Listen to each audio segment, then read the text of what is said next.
Australian households installed as many batteries in the final 6 months of 2025 as they did in the entire preceding 5 years. That is according to new figures from the Clean Energy Council, showing the boom in demand for storage devices amid generous federal government subsidies.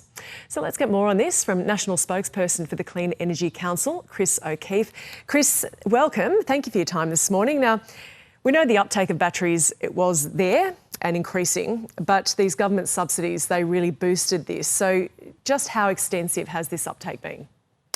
Hugely extensive, Gemma, and thank you so much for having me. It's effectively the cheaper home battery scheme from the Albanese government, and the Energy Minister, Chris Bowen, has strapped a rocket to home battery uptake right across Australia. It was 6 months between July and December of last year. Our figures, the Clean Energy Council figures, shows 180,000 home batteries were installed in that period. Now, as you said, that's as many batteries as we'd installed in the entire 4-year period prior to that. So there is no doubting whatsoever that Australians are seeing the value of home batteries. And why not? If you've got a rooftop solar system, you save roughly about $1,500 a year off your power bills. If you pair that with a home battery, and now they're cheaper to buy thanks to the scheme, you're saving yourself $2,100 a year on average from your power bill. So if the households can see the value in it, that's why the uptake is there, and the incentive from the government just that makes it that little bit easier if it makes sense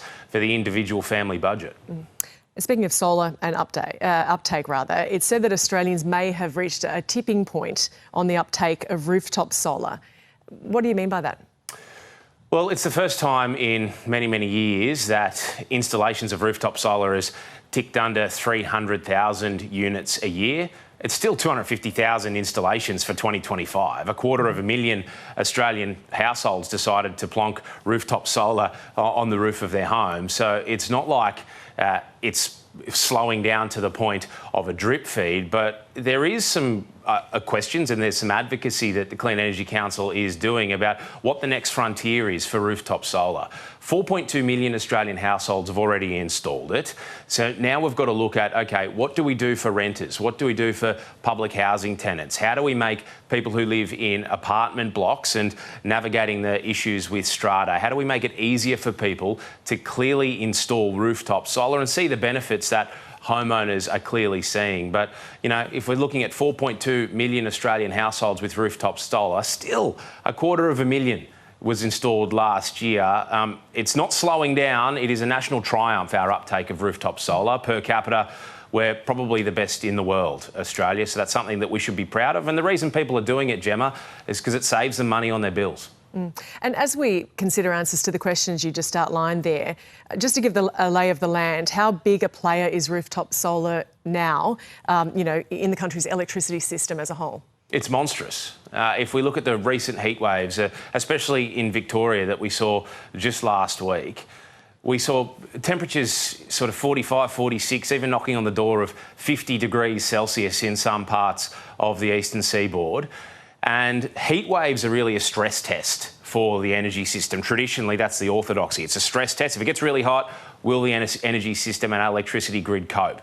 Well, not only did it cope, 60% of all the electricity provided during that time was from solar. Rooftop made up the vast majority of that. You had 75% of all electricity generated during that period from renewables: wind, solar, big batteries and pumped hydro. Now, that is really, really showing the progress that this transition is making, and it's the handover period between coal and renewable is occurring right now, and we can see it just with that experience that we had with the recent heat waves. And Chris, on batteries and on government subsidies for them, how long do we expect this to last? Well, that's a matter for the federal government, Minister Bowen and the Prime Minister, Anthony Albanese. But as an industry, we're just really thankful that there is an incentive for people to take up home batteries, because these home batteries save you money and they're good for everybody. They're good for the grid.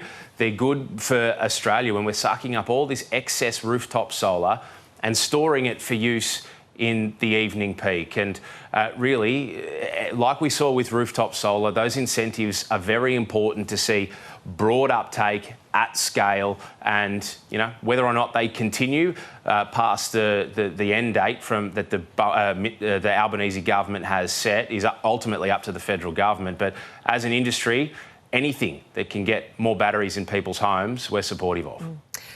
And Chris, customers who have been signing up to these virtual power plants, they're paying very low power prices relatively in Australia. If you can just briefly tell us how they work and to what extent do you expect to see a boom on this front? Well, yeah, virtual power plants, effectively, it's like the conductor at the front of the orchestra. You sign up, you've got a conductor at the front of the orchestra, that's a market operator, and it's saying, OK, number 61 on this street, you go now. Number 24 on this street, you go now. It's to orchestrate all the different rooftop solar or the home battery systems in any given suburb, in any given locality, to ensure that it works best to meet whatever demand is happening at any point in the day. So by orchestrating that means you get your best bang for buck. It's the most efficient, it's the most productive way to use the electricity being generated. And that means if you sign up through your retailer, on average, people who do sign up to VPPs, you're saving about $100 a quarter, so an extra $400 a year is coming off your power bills. That's how it works, and really we need more people signing up to them, because the better we use the systems that we have in the suburbs and the streets right around Australia, the better we'll all be, because we've got a whole lot of electricity being generated on roofs and being stored in garages. We've just got to use it a bit more efficiently.